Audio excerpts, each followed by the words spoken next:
perlu ada perbahasan. Sila. Ya, terima kasih, perlu.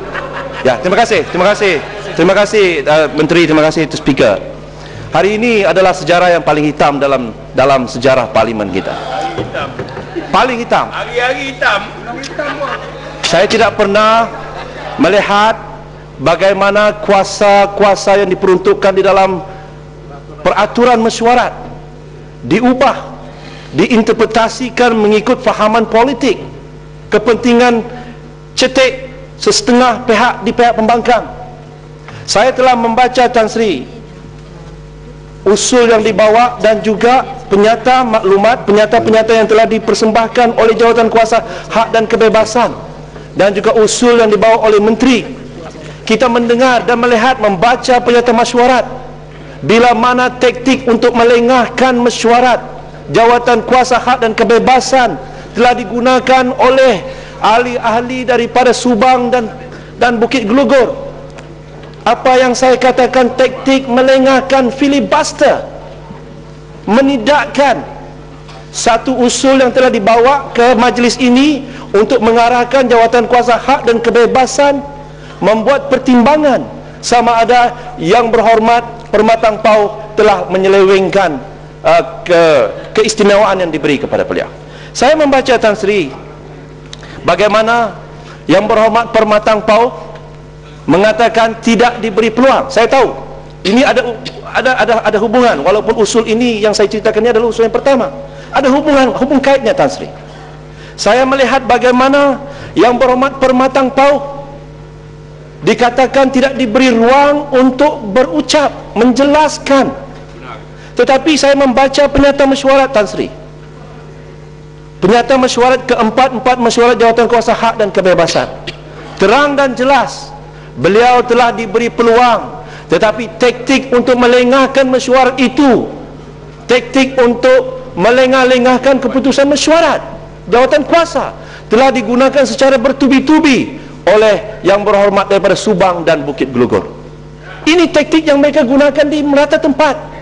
Kita melihat di semasa perbicaraan mahkamah Yang Bermatang Pau juga digunakan taktik yang sama, melengah-lengahkan. Minta penjelasan sikit.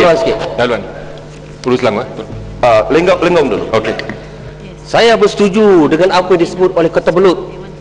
Taktik mau melengah-lengahkan yang mereka buat tidak ada sebab lain melainkan mau mempertikaikan keputusan yang telah pun diputuskan oleh jawatan kuasa. Tapi yang lebih membimbangkan saya adalah budaya baru yang selama ini kalau kita lihat hanya berlaku di jalanan, di jalan-jalan raya, demonstrasi. Tapi ini budaya itu telah dibawa masuk dalam Dewan yang mulia ini. Adakah ini contoh yang terbaik? Apakah ini boleh diikuti dan disaksikan oleh rakyat dalam negara ini? Kemuliaan Dewan ini telah dicemari oleh Pakatan Rakyat pada hari ini. Saya nak tanya pandangan Kota Belut. Ulu Selangor, Tan Sri. Terima kasih. Apa yang mereka lakukan hari ini merupakan satu proses dengan sengaja, dan saya rasa cara ini jugalah mereka menggunakan di semua mahkamah-mahkamah yang mereka ada. Segala apa yang mereka lakukan di mahkamah pun menggunakan cara yang sama. Tapi apa yang amat membimbangkan ialah Dewan yang mulia ini telah diperkosa Pakatan Pembangkang ini. Yang Berhormat, saya ingatkan jangan gunakan perkataan-perkataan yang unparliamentary. Kita mengikut arahan dan menghormati keputusan Speaker yang bijaksana. Saya pun membaca seperti Kota Belut segala verbatim yang saya dapat lihat di dalam proceeding itu. Terdapat perkara-perkara yang menghina institusi pengerusi jawatan kuasa dan juga yang dipetua. Kita tahu yang dipetua mempunyai kesabaran yang tinggi, tetapi dalam konteks institusi yang dipetua Dewan Rakyat itu, kita rasa imej ini tercela.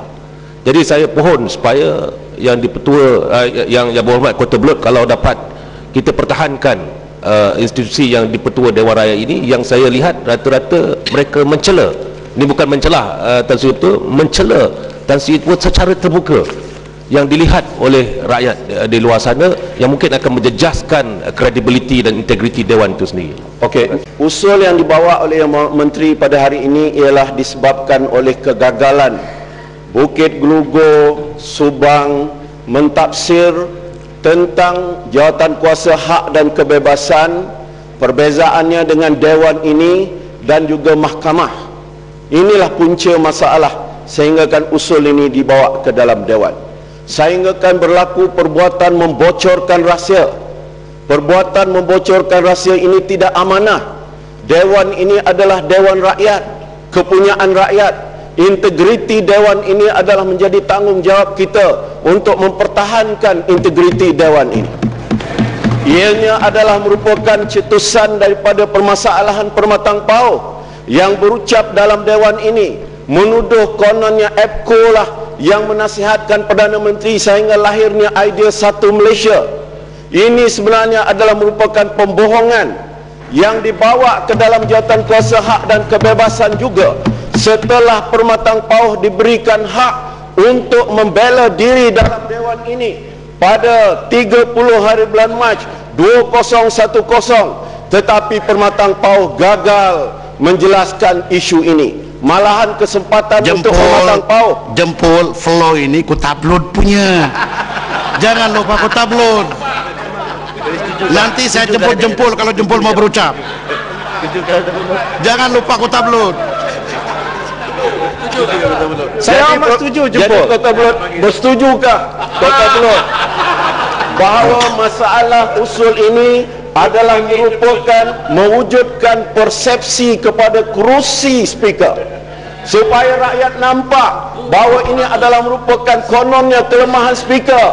Speaker tidak adil, tetapi nak bagi tahu seluruh rakyat Malaysia sebenarnya ini adalah merupakan kesalahan Permatang Pauh dalam Dewan ini, dan Dewan memberikan amanah supaya Permatang Pauh membela dirinya, tetapi dia gagal sehingga akan diletakkan dalam hak dan kebebasan yang juga dipengusikan oleh Tuan Yang Dipertua. Terima kasih Kota Belud. Syabas jempol. Orang yang memahami atur cara Dewan kerana bekas Speaker Negeri Sembilan. Ayahanda saya Sri Gading. Kalau boleh Tan Sri. Sila. Tidak pernah berlaku dalam sejarah Tan Sri. Tidak pernah Tan Sri. Satu penghinaan yang dibuat oleh ahli-ahli parlimen kepada institusi Speaker Dewan Rakyat. Tidak pernah berlaku Tan Sri. Saya mengikuti daripada semalam sehingga hari ini.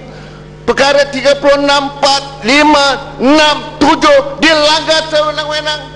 Dan dalam perbahasan mereka nampaknya bukan soal pembangkang dengan parti pemerintah, tapi pembangkang dengan sifat keji mereka telah pun mengarahkan segala ucapan dan hujah menghina Tan Sri Speaker, seolah-olah Tan Sri Speaker melakukan kesalahan yang tak dapat dimaafkan. Sedangkan yang saya tahu kami ahli-ahli Parlimen Barisan Nasional, Tan Sri sentiasa berpandu kepada segala yang terrakam dalam buku ini. Terima kasih.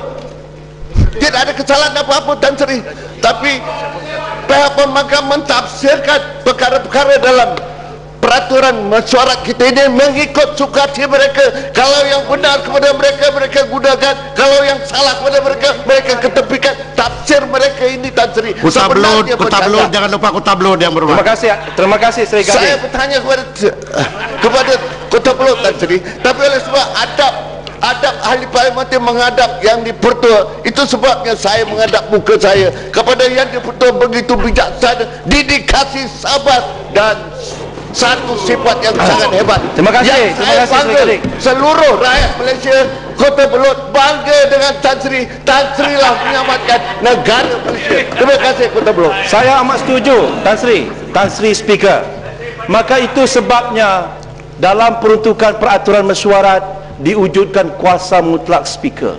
Kalau tidak, inilah yang berlaku apabila setiap keputusan yang dibuat oleh Speaker diasap bertubi-tubi, seolah-olah Speaker itu bias. Saya telah katakan tadi, usul ini dibawa kepada majlis. Yang membahaskan bukan Tuan Speaker, yang membahaskan ialah ahli-ahli majlis, termasuk pihak pembangkang. Dan selepas itu Speaker akan ajukan semula untuk pengundian. Speaker tidak mengundi. Bagaimana speaker boleh dikatakan bias? Itu sebabnya saya katakan tadi, peruntukan muktamad itu yang diperuntukkan di dalam peraturan mesyuarat itu memang ada kebaikannya. Kerana kalau tidak, inilah kangaroo court dikatakan, ini betul-betul yang berhormat kangaroo. Jadi Tuan Speaker, apa yang saya telah membaca peraturan penyata mesyuarat, Tuan Speaker. Saya telah melihat daripada awal, Tuan Speaker, dalam mesyuarat nombor 1, saya telah tandakan di sini, Tuan Speaker. Tuan Speaker minta, Boleh, aku tak belut. sekejap, saya habiskan dulu poin ini, kena bertangan. Tuan Speaker berkali-kali mengatakan kepada ahli-ahli jawatan kuasa hak dan kebebasan, saya harap, contohnya, Tuan Speaker mengalu-alukan kehadiran Yang Berhormat Bukit Gelugur kerana hadir pada masa itu, kerana sebelum ini tidak mahu mengiktiraf jawatan kuasa hak dan kebebasan. Tuan Speaker di dalam prosedur laporan proceeding mengatakan, I hope you will be here forever. Maknanya sampailah habis mesyuarat. Dan setiap kali Tuan Speaker mengatakan, Tuan Speaker akan berlaku adil, akan mendengar hujah-hujah mereka. Saya rasa ini adalah satu penghinaan yang teramat besar kepada institusi parlimen itu sendiri. Jadi saya minta satu lagi poin sebelum saya beralih kepada kinabatangan. Masalahnya ialah pihak pembangkang mahu menyamakan parlimen ini dengan mahkamah. Ini masalah fundamental problem. Saya ingin rujuk kepada satu keputusan mahkamah, Tan Sri Speaker, kalau boleh. Saya tahu Yang Berhormat Tuan Gobind Singh membawa Yang Berhormat Puchong, Tuan Gobind Singh membawa satu kes kepada pengetahuan Mahkamah Tinggi tentang suspension, hukuman suspension beliau. Salah satu daripada hujah yang Muhammad Arif bin Muhammad Yusof, Hakim Mahkamah Tinggi pada waktu itu ialah, by reason of the above, dengan izin, I am of the view and so I hold that the proceedings of the House in passing the motion to suspend the plaintiff, iaitu Yang Berhormat Puchong, from the House for a period of 12 months cannot be questioned by this court.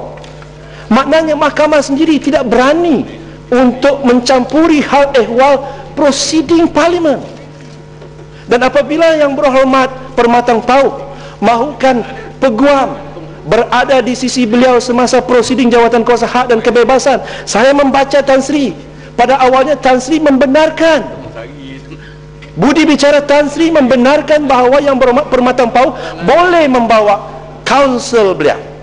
Tetapi apabila Yang Berhormat Bukit Gelugur mendesak supaya counsel lawyer Yang Berhormat Permatang Pauh itu dibenarkan untuk membawa soalan balas atau cross examination ataupun menyoal ahli-ahli majlis yang terdiri daripada ahli-ahli parlimen, itu tidak boleh dibenarkan.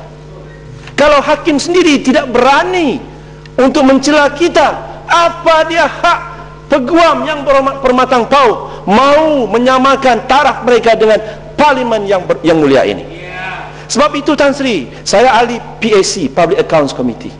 Di dalam jawatan kuasa Public Accounts Committee juga ada saksi-saksi yang kita benarkan membawa peguam. Tan Sri Chan Kon Choi membawa peguam dalam isu PKFZ.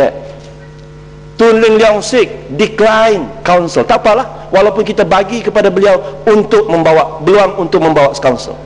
Tetapi dalam semua proceeding PAC, Tan Sri, yang saya mesti ingatkan kepada Yang Berhormat Bukit Gelugur, bahawa proceeding PAC itu boleh diguna pakai, apa-apa keterangan di situ boleh diguna pakai dan dihujahkan di mahkamah nanti, incriminating mereka. Jadi dalam proceeding PAC, Tan Sri, tidak seorang pun hak peguam yang berani untuk menyoal balas ahli-ahli PAC, termasuk kawan-kawan kita daripada pihak pembangkang. Boleh, malah